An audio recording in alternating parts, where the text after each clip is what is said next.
So welcome everyone. Thank you so much for coming. This is our very first live webinar. We're so excited to get started. We will be partnering with Nokia to discuss autonomous inventory monitoring service for this presentation for you. So we're thrilled to have you. Just a couple of logistics before we get started. If you have any questions at all, please go ahead and submit them via the question box up at the top right hand of your screen. We will answer questions at the very end when we go through our Q&A, but feel free to enter those questions as you have them. This session is recorded and you will receive this recording after the presentation as well as any additional Q&A questions we don't have time to get to. We'll answer those and will be sent to your email along with the recording. So before we get started, we're going to take a look at our team. So I'm going to introduce you to our panelists today. My name is Victoria, and I am the operations strategist over at Supplysoft. I will be moderating the webinar today. I'm going to pass over the baton to Supplysoft CEO and founder, Humberto Rodriguez. Hi, welcome everyone, and thank you so much for attending this session today. We're really excited to have you. We know how important your time is as well, and we value it. So we really appreciate that you took the time to come and join us. Bert Rodriguez, Supplysoft. Most of you probably know me already as Bert. For those that don't know, that's what I go by. And what we say, we're excited around the opportunity that this emerging technology is going to really impact a number of our customers around cycle counting and inventory control. And with that, I'm going to hand it over to one of our partners here, is Paul at Nokia. Hi, everyone. Paul Heitlinger, General Manager of AIMS. I'm excited to share with you more about what we do and how autonomous drones can help with your cycle counts. So take it away, Lisa. Hi everyone, my name is Lisa Trachuk. I am the Vice President of Sales over here at Nokia AIMS. I'm thrilled to have you join us today. Look forward to connecting with you after the presentation to gain a deeper understanding of your specific needs and circumstances. Absolutely appreciate it, Lisa. Great to meet everyone. My name is Jim Mass. I am the head of business development. I'm looking forward to connecting with you, continuing conversation, learning more about your operations after the webinar. Looking forward to it. All right, thank you, everybody. We're going to jump into our agenda for today. So the first topic, we're going to just go over an overview of Supplysoft and Nokia AIMS for those who may not be familiar. Just a quick overview there. And then we're going to jump into the influence of drones on inventory management. We will then review the workforce challenges in warehouses and go over some of those pain points some of you may be able to relate to there. And how autonomous drones operate in a warehouse environment will be our next topic. From there, we will go into the real-world impact of these drones in our warehouses. And from there, we will jump into the Q&A session. After the Q&A, we will be sharing with you our raffle winners, which is we're so excited to share. After the raffle announcement, we'll just go into a quick conclusionary kind of closing remarks. So that is our agenda for today, and we're going to go ahead and get started. I'm going to pass the baton over to Bert for a rundown of Supplysoft. Again, glad to have everyone here. Majority of you are a customer of ours, so you probably know a lot about Supplysoft. But for those that don't know about us, starting in early 2000, we were a core partner of Corber. Primarily started here in the U.S. Operations have grown into Panama. And we cover a warehouse space across the U.S., Canada, the Caribbean as well, in addition to Panama with our operations. Our team encompasses a group of senior level consultants that have been around the warehouse space, Corber specifically, with over a combined 115 years of experience. We've done over 150 projects over the course of that history, primarily focused around distribution, wholesale, auto distribution, food and beverage, and also pharmaceutical. The customers that we've engaged with here have expanded not just from a warehouse space, but also integrating into other technologies, some of which we're going to be talking about today, including automation, robotics, and exciting with inventory control as one of the focal points that we've been finding to be really challenging for most of our customers. And that's why we're excited to bring this to you at this time.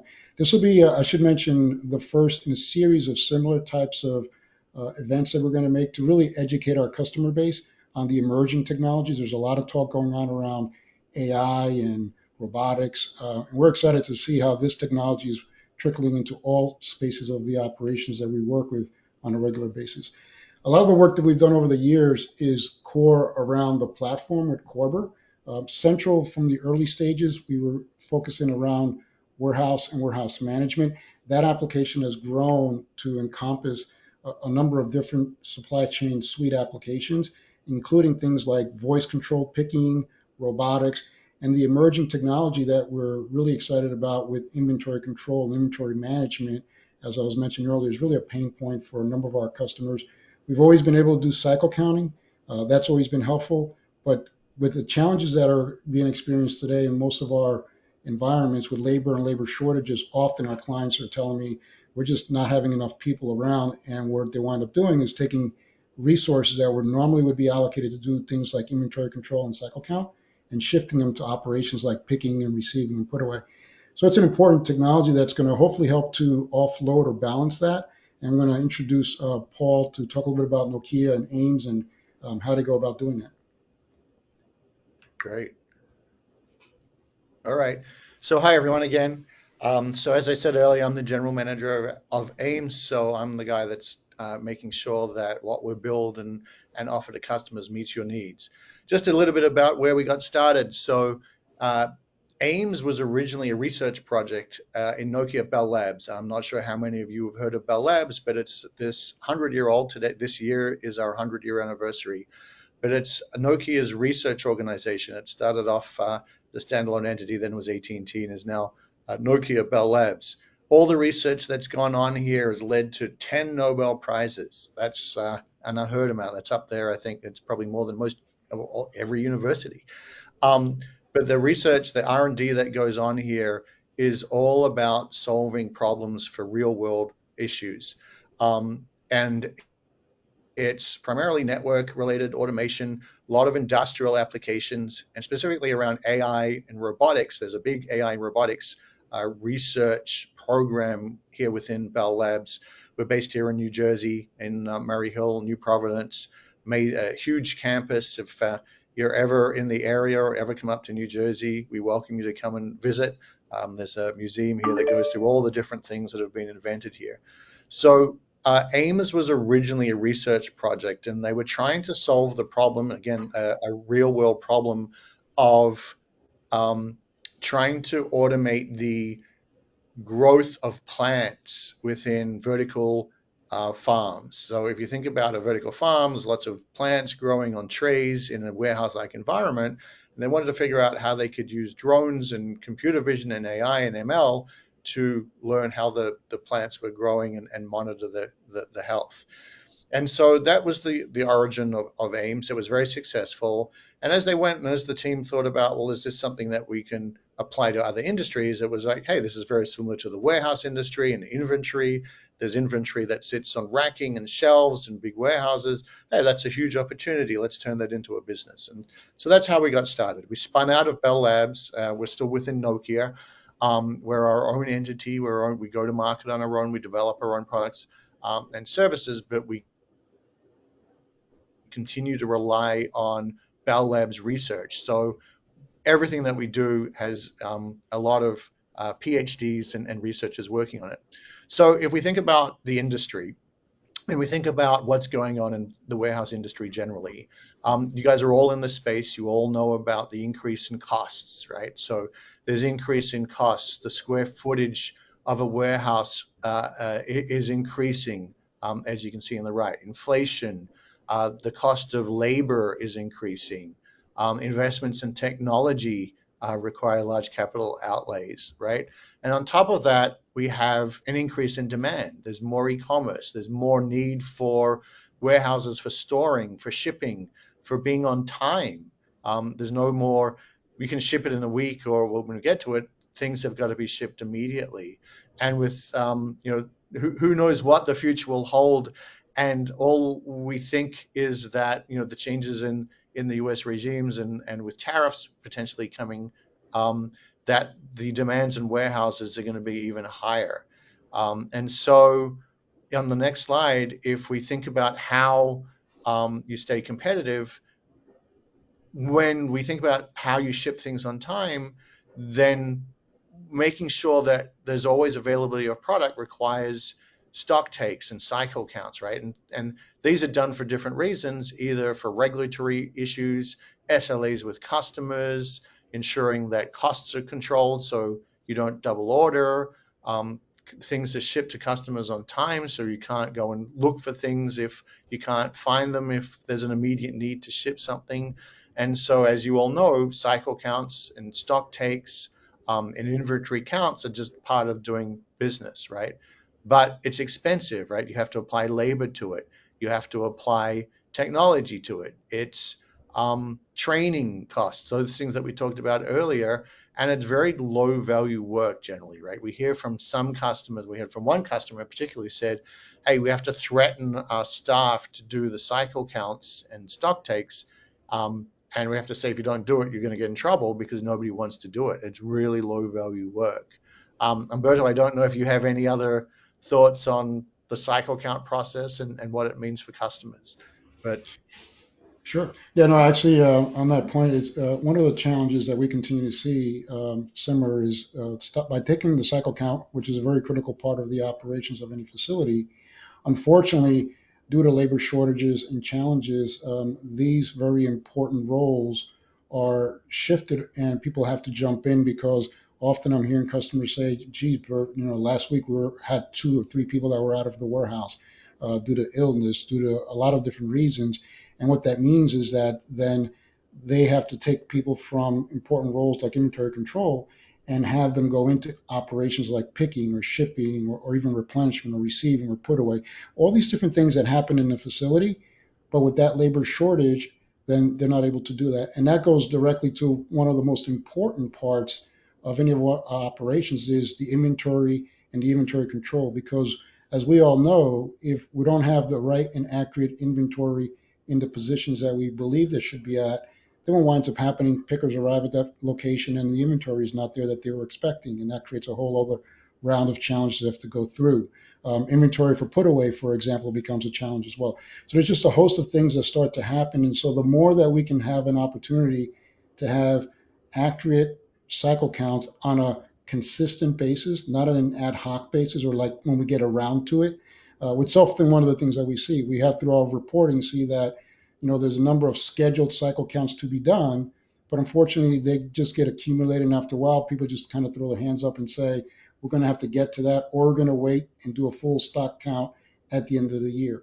So what we're finding here is that, and this opportunity is really exciting because it would allow for this technology to be doing the counting, and those labor resources that are difficult to get from the start, we can actually get them deployed into other areas of the business that are more valuable as well, while still the inventory is being taken care of. So we're really excited to see how this brings the benefits for our clients. So thank you, Paul. great. Yeah, agree with everything you said. And so how do the best warehouses deliver more value to their customers, right? Ultimately, this is about delivering value to customers and to the warehouse owners or shareholders or stakeholders, right? So the first thing is you've got to be able to manage the costs of inventory management, right? It's not a value-added task. It's not generating revenue. You have to ensure that you know the current status of your inventory at all times as part of doing business, but it's a cost. And so how do you manage those costs of inventory management or inventory monitoring?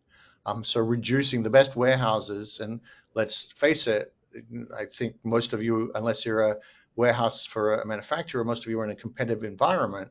And so trying to deliver more value at a lower cost is super important, both, like I said, for customers, but as well as the stakeholders and owners. So reducing costs of the management is one factor.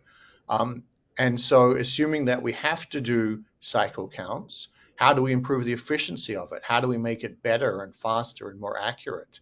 How do we ensure that all the inventory on the shelves is accurate and we know exactly where everything is at all times? And all of that leads to being able to ship products on time, which is really important for customer satisfaction and for revenue generation and growth. How do we make sure that customers are happy, and when a picker goes to get a part and it's not there, that doesn't happen, right? We want our customers to have 100% visibility into their inventory, so they're never trying to pick parts that have to be found, or you can't find the product, so you have to order it when it's sitting on the shelf somewhere, but you just haven't been able to find it yet. We have a customer that said, there's products that we have to ship and we don't find them. We eventually find them 6 months later once we get around to doing a full inventory count. You don't want that to happen, right? You want to be on top of your game and you want to be able to ship products on time. Otherwise, your competitors will. And so that's why AIMS was born, and that's what we do. So our whole purpose, everything we do, is to help our customers ensure that they have very accurate and reliable inventory capabilities, knowing where all their inventory is at all times. And we do that by using autonomous drones. So our autonomous drones will fly within a warehouse. They will take images of every pallet location, every inventory location on a shelf. We then process those images and we look for either barcodes or QR codes, human readable text. We can count the inventory that's visible. Anything that is visible on a inventory location, we can interpret. And so from that, we'll then integrate with Corber or an ERP system, and we'll say, all right, what's a snapshot of where the WMS thinks all the inventory is, and then we'll say, here's where there's a misalignment between what's actually on the shelf and what your WMS thinks is on the shelf. And you want them to be matched, right? Obviously, you want what's on the shelf to match what's on the WMS, but we will let you know exactly where everything is. We can also identify empty bin locations. So where are there empty pallet locations that stuff can be put away? Again, should match back to the WMS, but we'll identify that. We can identify locations that have junk rather than products, or areas that don't have barcodes or aren't labeled. And really, as Bert said earlier, this allows your warehouse workers to do more high value stuff. So the drone will efficiently and economically scan the warehouse autonomously. And now your workers can go and do the high value picking, packing, sorting, kitting, putting away, all those other things that are actually revenue generation activities. The technology behind AIMS has all been developed in-house. It uses our proprietary algorithms. So if you think about a warehouse, there's no GPS. Generally, a drone uses GPS to navigate around and know where it is. In this particular case, there's no GPS. So we've had to develop technology, and it's a really hard problem to solve, using computer vision technology to navigate around the warehouse. So the drone knows where it is at all times, using the cameras and the sensors that are on the drone. We don't require any infrastructure changes, so you don't have to put labels up on the warehouse. You don't have to make changes to your networking other than for allowing us to access the network. And so our whole goal and the principles that we apply are, make it very light touch to the customer. So when we onboard a customer, we use your maps or schematics of the warehouse. We come down and do some measurements. We train the drone on your layout. And then once it's operational, there's nothing that you have to do in order to have the drone fly around and navigate around. That's one of the unique propositions that we offer. Very simple to install. You don't have to do anything. In fact, we do it all for you. Just a quick question here. Sure. If I have any variations in my inventory, for example, if I have some items that have QR codes, but other inventory items have UPC codes, how is the drone able to pick that up? Can it learn, what to look for when it's scanning these labels? Yes, so we don't care whether it's a QR code or a one-dimensional, two-dimensional barcode, so long as there's something that we can use to identify the product, and that label or that identifier is matched back to a master parts list or to your inventory systems, and that's something we can cross-reference, then it doesn't matter. We can even do, if the text is big enough, human readable text, so we can OCR, optical character recognition, although then we get into some things like what's a 1 and what's an I or an O and a 0. It's always better to use QR codes or barcodes. And to date, I mean, predominantly everybody is using barcodes for LPNs or product IDs. We'll work with the customer on whatever that identifier is, and we're flexible. All we need is a mask. We need to know what to look for. So if there's 10 labels on a box or 10 barcodes in a box, we need to know how to identify the correct ID on that box or that carton or container in order to match it back. But otherwise, yeah, we're agnostic to what it is. So here's a demonstration of the drone flying at a customer site. You can see it in the middle. It's very small, where we also very purposely made the drone as small as possible. Flies for about 20, 25 minutes at a time. We continue to update. We're actually in the process of integrating a new drone to our system that looks a little nicer. And is a little more robust. So it'll have prop guards, for example. But the point is that, this drone flies around. It knows where it is based on what it sees. It's looking at the racking, and based on that, it knows how to navigate around. It's safe. It's reliable. And basically, it's just looking for what's on every shelf. The other great thing about this is it doesn't require any network connectivity while it flies. And so it's very agnostic to your network coverage while it flies around. It was one of the issues we had in the early days when the drone needed to be connected to customers' networks. We found that the reliability of the connectivity throughout the warehouse was very spotty. And so one of the other guiding principles is that we want to ensure that the drone doesn't need to rely on the customer's network in order to fly. Now, at the end of the flight or at the end of the night, whenever that may be, the drone will connect to the network and then upload all the images for processing later. So it's batched after it's finished. So again, we want to make it as easy as possible to implement. And Paul, just a quick question while we're here. Do warehouse operations need to come to a pause while the drone is in action completing its count, or what does that look like? Yeah, so it's a good question. So today, yes. So while the drone is flying, you don't want to have forklifts, scissor lifts flying through the aisle, driving through the aisle. So you would generally close off the aisle or fly when the warehouse is not being used. So if it's 3 shifts or you want to fly during the day, then unfortunately, yes, today you would have to close the aisle down. Or if it's 1 or 2 shifts, then you would fly the drone after hours when no one is in that aisle or when there's reduced activity in the warehouse. Now, we do have a product roadmap. We are continuing to build out new capabilities and features of the drone, both in the UI and in the drone operation.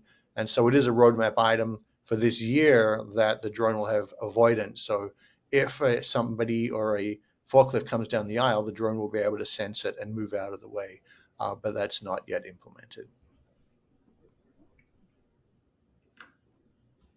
Okay. If we go to the next slide. So in terms of how that information is presented back to customers, we use a UI. We have a very nice UI that's very simple to use and easy to navigate.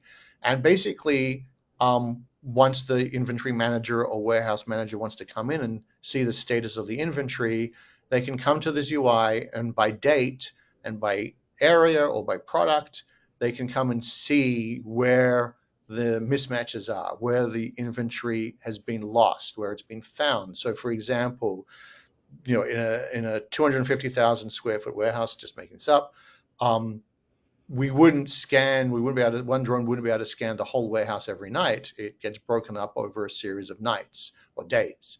And so if the WMS, for example, says product X should be in location 5, and the drone scans location 5 and product X is not there, if the drone sees that product in another location, we'll identify that and we'll say product X wasn't in location 5, it's in location 7.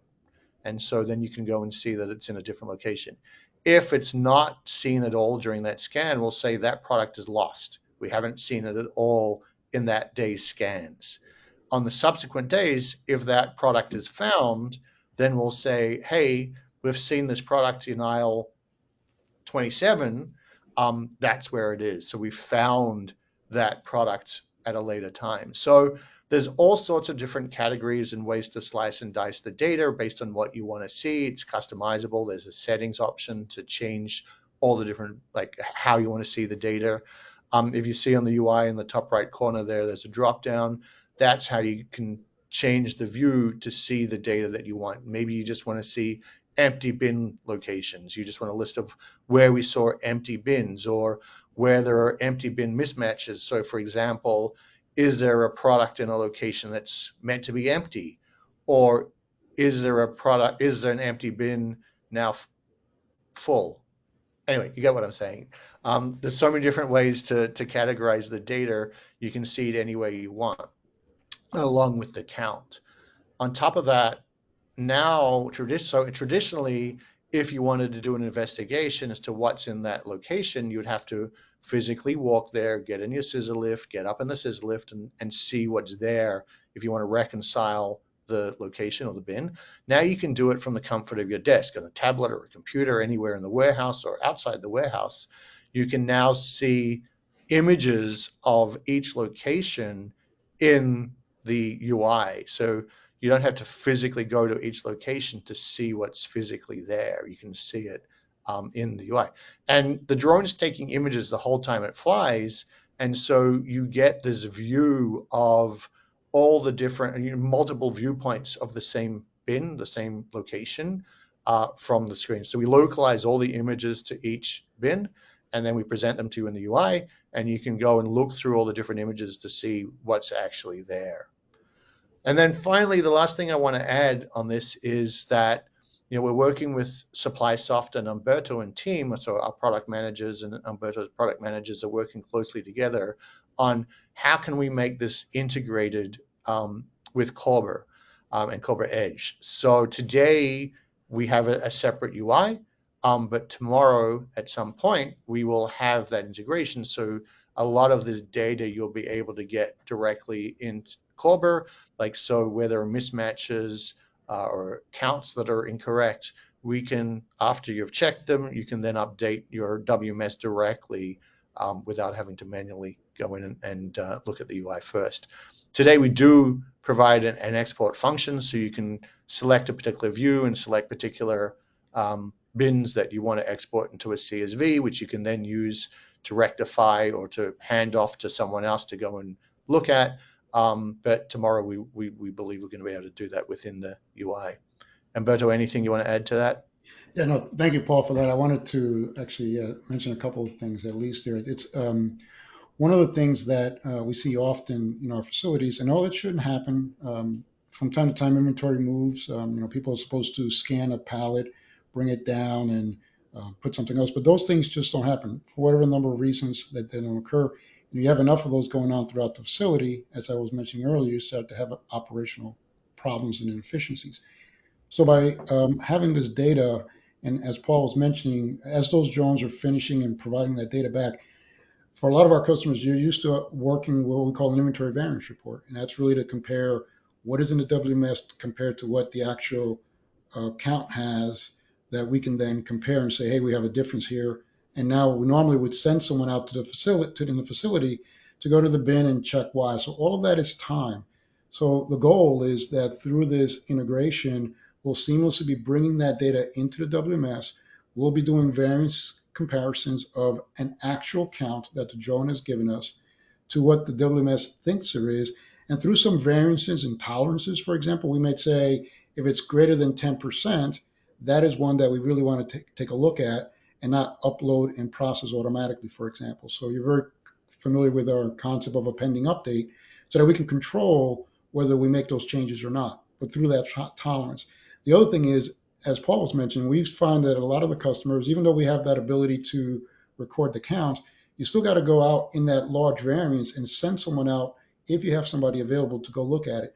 So by being able to potentially call their UI automatically and bring that image into the platform, now you're able to work from that dashboard and actually see that, hey, in fact, that bin is empty.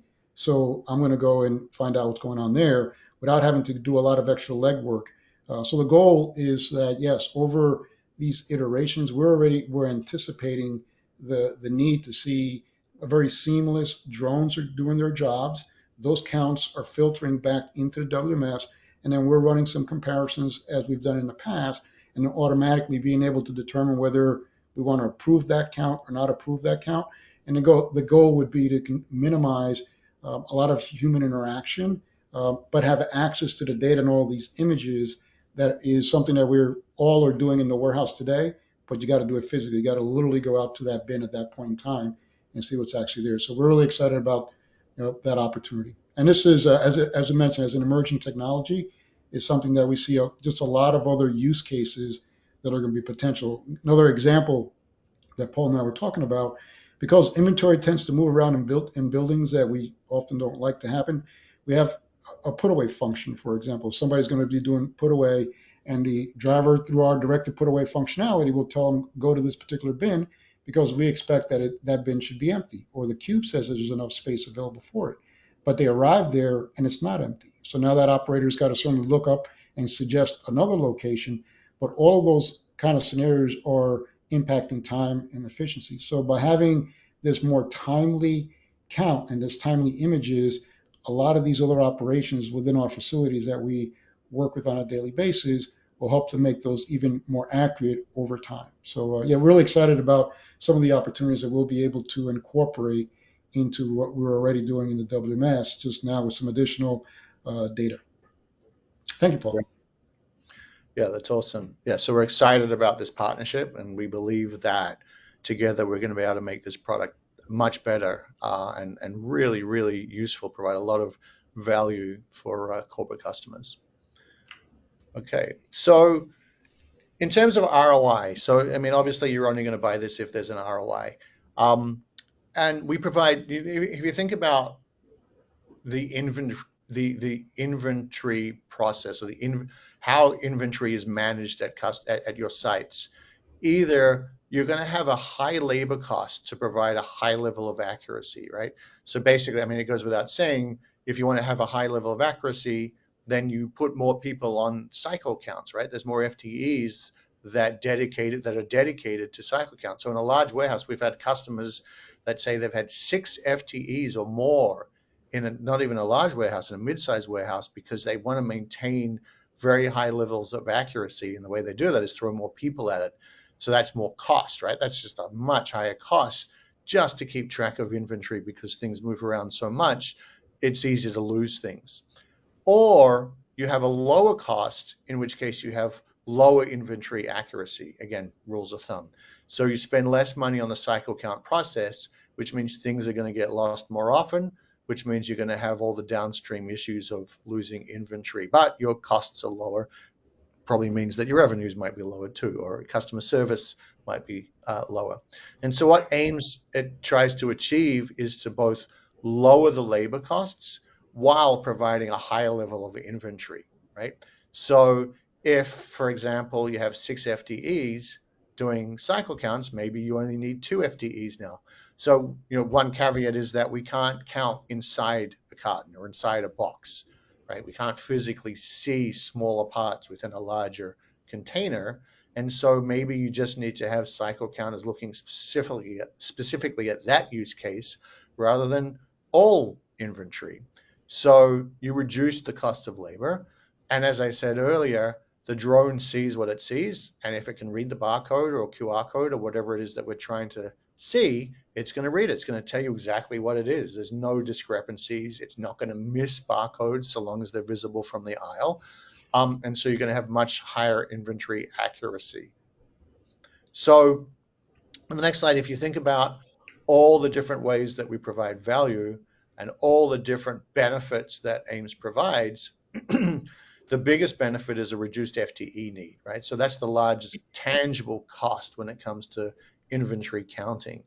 And so depending on how much smaller cartons you have, or inventory within cartons, or how you do your cycle counts, we aim to provide a very large cost reduction through just needing less physical labor to do the cycle counts. The accuracy is going to be improved because as I've talked about a couple of times now, if we can see a barcode or a label, we're going to read it. And the efficiency, it's much faster than the humans. So the drone you saw in the video, the drone just continues to move. It doesn't stop. It doesn't need a scissor lift. It doesn't have to pause at each stop. It just keeps going for the length of the battery. And so we estimate it's about 7 to 10 times faster than the human doing exactly the same thing. So you can get through a wall-to-wall in your warehouse more often than you could be doing ABC counting, or just the A's in ABC counting, for example, depending on the size of the warehouse. But those three things together provide the highest levels of ROI. On top of that, you have decreased wear and tear. So you don't need to use the scissor lifts as much because you don't have to use all the scissor lifts for cycle counts. You don't have to use a scissor lift for going to investigate what's on the shelf. You can do it through the UI. And then, of course, hopefully that means there's less accidents as well because the drone is doing that for you. And then lastly, because you have a much more accurate and efficient warehouse, your fulfillment and customer service levels should go up as well. You don't stock out. You don't have to reorder. You're able to ship products on time because you know where everything is at all times. So hopefully that means that leads to an increased customer satisfaction. We had a customer who found products on their shelves that were meant to be shipped to the customer and everyone thought it had shipped. We ended up finding it on the shelf in the first month of operation and everyone went like, oh crap, we thought that had shipped to the customer. And guess what? We found it. So things like that, for example, are just the natural value that we provide. And so to wrap all this up, there's a lot of value. We provide a lot of efficiency, a lot of benefits, but don't take our word for it. We can, our customers use it. So Graybar was one of our early adopters, and they've been working with us for the past couple of years, and they continue to renew the contract with us because the value that we provide them is so great. They're a distributor in electronic, one of the leading US distributors of electronic and building components. And so they're very innovative. They're always looking at new things, new ways of doing business. But like I said earlier, how do the best companies provide value? What do the best warehouse operators do? And these guys are, Graybar is a traditional warehouse distributor, but they've adopted great technologies that help them be one of the best warehouse operators. And one of the things that we're proud of is that through the use of AIMS, they've been able to do that. They've been able to achieve that, what we consider greatness as a distributor. And we're proud that we're part of their product stack, the technology stack. And so that brings us, I think, to the end of the presentation. Humberto or Victoria, anything else we want to add here before we get to Q&A? A great time. Thank you to our panelists for keeping on time really well. Just a reminder for everybody, we are going to announce the raffle winners at the end of the Q&A. I've had some good questions trickle in, so we will go ahead and get started unless, Bert, you wanted to mention something before I start. No, I think we're good. Let's go ahead and talk some of the questions. I'm sure there's a lot of exciting opportunities for us to talk through, so looking forward to that. Sure. So one quick question is, can the drone operate at night when no one is around, just set and go? Okay, so it does need light. It's all visual, so it's using computer vision. There is a light on the drone, which helps illuminate the inventory, what it's looking at, but it does require light. It can't operate in pitch black. So there's some minimum level of lighting that is required. The other thing that I want to add is today, and as I said, we continue to develop the product, but today someone has to move the drone around and swap the batteries. So it's good in that you can put the drone down wherever you want. You can operate it whenever you want, day or night, but someone does need to move it around. We are working on a fully autonomous, fully hands-off operation where the drone will have a charging pad and will fly around the warehouse on its own, but that's not available today. So someone will take the drone physically, put it down at the start of the aisle, and then on a tablet or a computer, hit the go button, and then the drone will do its thing. It'll land, you'll pick it up, swap the battery, put it down again in the next location, hit go. So it's basically to move the drone around and swap batteries. But if you think about the efficiency of how fast the drone flies and how many locations it covers, even when you have to put someone on even when someone has to move the drone around and operate it, you're still getting 10 times more coverage than if that person was using a handheld scanner and moving around. And we make it super simple, other than swapping the battery and putting the drone on the ground and making sure that the batteries are charged every night. It's a really very simple operation. And follow-up question to that came through, how long does that battery charge last? Yes, so the drone generally flies for about 25 minutes before it will land, and then you just swap the battery, put another one on. So we provide everything as part of the service. We provide you all the batteries, the chargers. So as one drone is flying, another one is charging, and you have a number of batteries, and you just keep cycling them through. There's an option where we can provide, I guess, a bunch of batteries. It all depends on the customer, and you can just swap them out as you go. But we find it much easier just to charge the battery as you're using the drone, and there's a number of batteries, and one charges, one's flying, and you just keep going through them like that. And how many cycle counts can be done by one drone in one 8-hour shift? So it's about 300 per hour. Again, it depends on the layout of the warehouse, how many shelves, what the distance between them are. But the rule of thumb is about 300 per hour, 200 to 300 per hour. So, if you just multiply that by the number of hours you want to operate it. And Bert, I think this question is for you.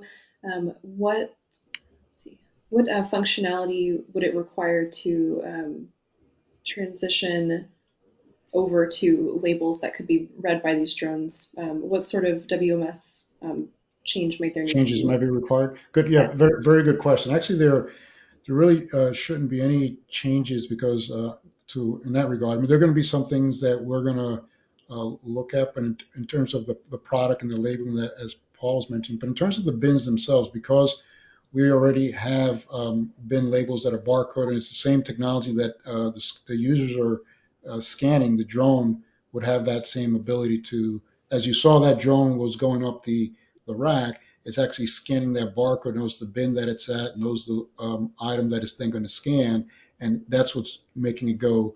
Kind of you saw in that zigzag up and down flow. So we'll be leveraging the same barcodes that we have currently in the facility.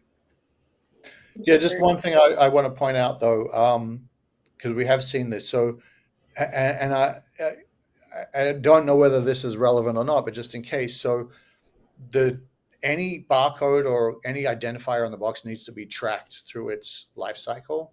And so if you're putting a label on it when it comes into receiving, and then once it's put away, if that rack is replenished, if that bin is replenished, for example, and a new label is affixed, we just need to make sure that there's a history of that label in the WMS so that we can always track something on that pallet location. Some customers that we've worked with in the past, once it's put away, that label is no longer tracked and we have no way to match it back to the WMS. And so there's some development work that we've had to do in the past. So just something to keep in mind, there always needs to be some up-to-date label on that pallet or that inventory that is always available within the WMS that we can use to match the scan to the back end. So a question that relates to that answer. So if racking changes do occur, do we need to update the drone layout schematics, or what does that look like? Yes, so the map is fixed once it's set up and onboarded. So if there's changes to the layout of the warehouse, we would have to come back and update the system with the new layout and test it before it could go live. And can the drones count partial skids, or does it need to be a full pallet skid? No, we can count what we can see.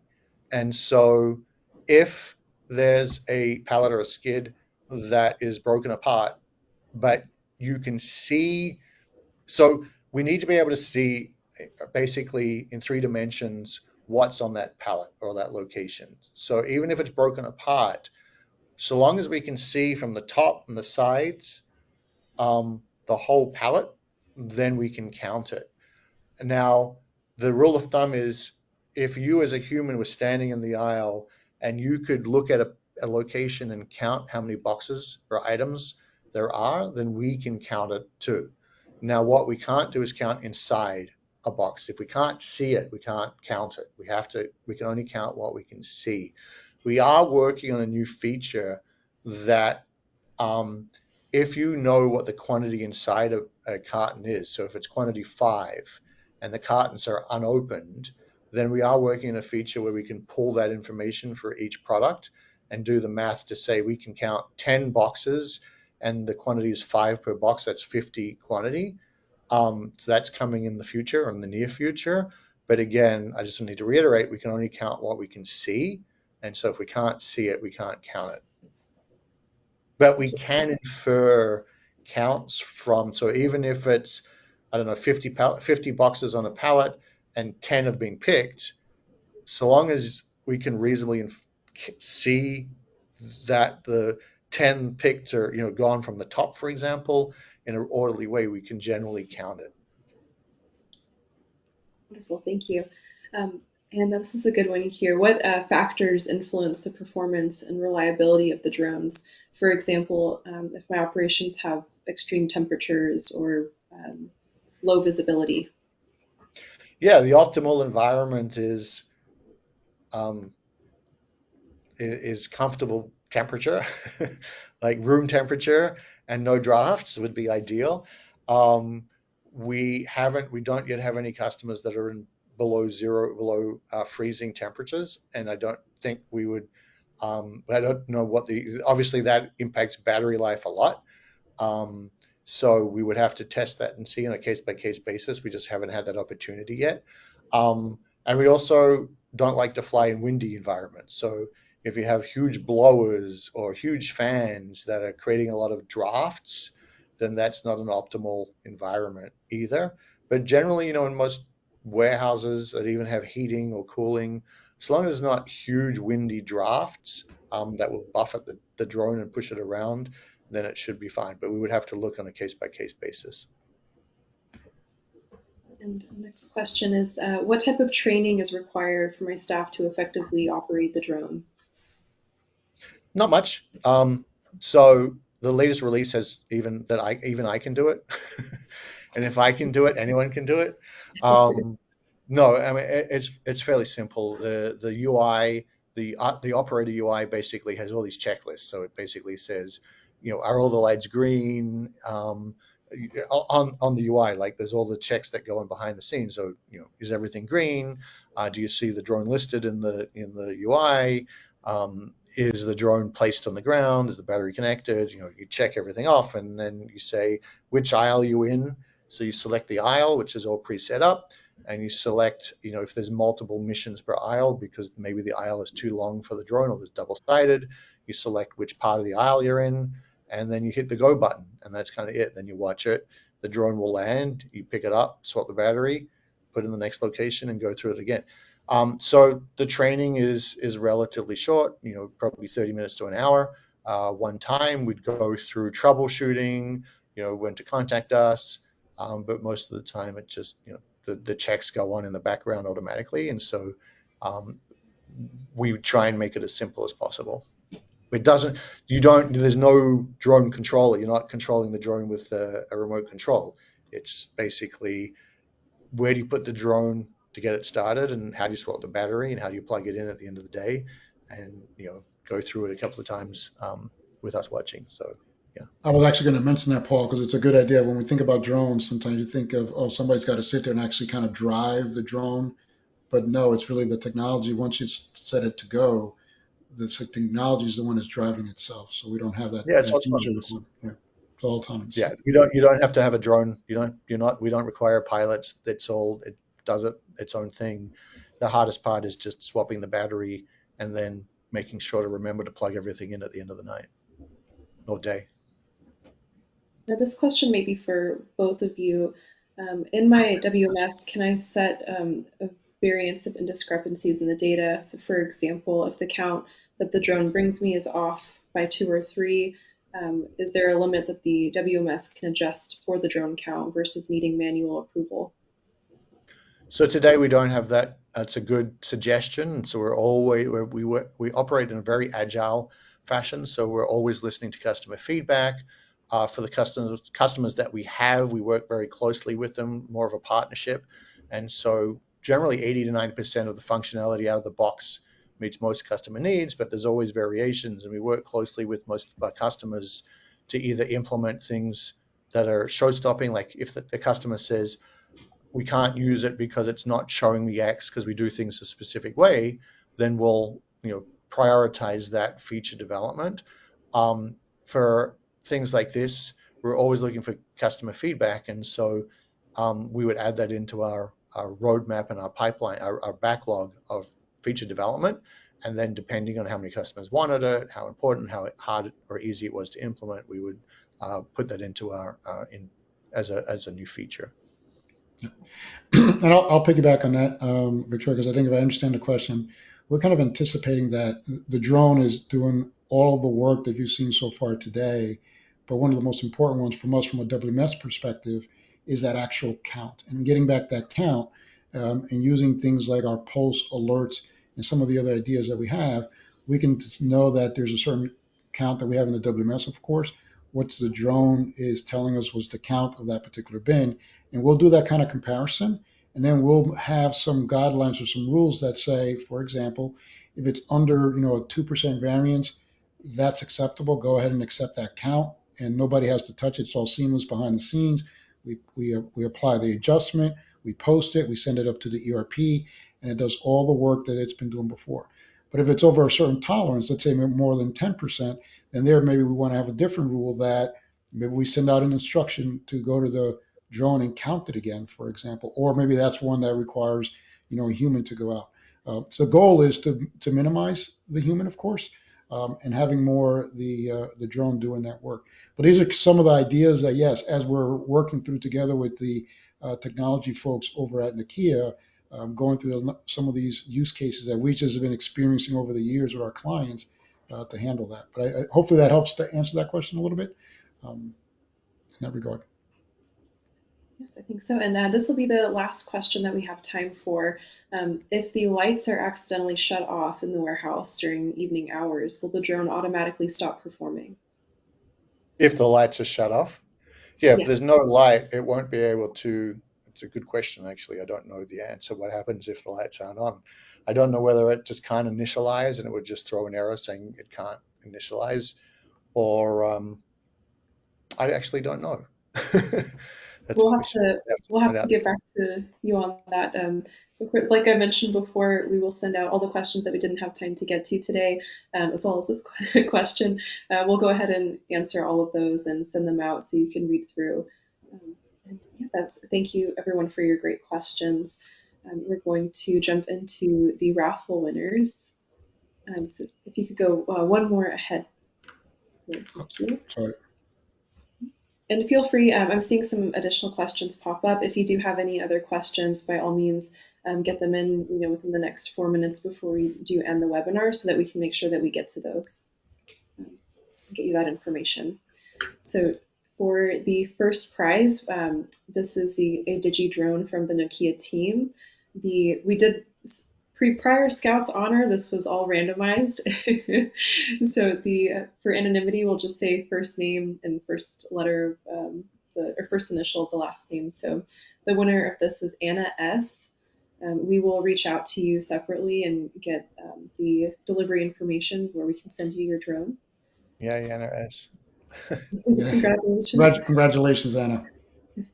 And in the next slide, the winner of the warehouse assessment is Luke B.